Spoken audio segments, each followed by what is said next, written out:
একদিন বাচ্চা মশা তার মাকে বলল, মা আমার উড়তে খুব ইচ্ছা করছে, উড়তে চাই আমি। তখন মা বলল যে আচ্ছা উড়ে আসো।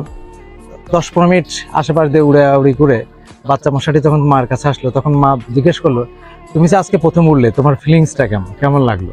তখন বাচ্চা মশাটি বলল যে মা আমি খুব এক্সাইটেড, আমি খুবই ভালো ফিল করছি এই মুহূর্তে, কারণ আমি যখন উঠছিলাম মানুষেরা আমাকে হাততালি দিচ্ছিল, আমি খুবই আনন্দিত হয়েছি মা। তখন মা বলল, মারে ওই মানুষগুলো তোমার এই ওড়া দেখে, তোমার এই সাফল্য দেখে হাততালি দেয়নি, আমরা ওদের রক্ত খেয়ে বেঁচে থাকি, ওরা তোমাকে মারার জন্য হাততালি দিয়েছে, ওরা তাদের ফাঁদ ছিল।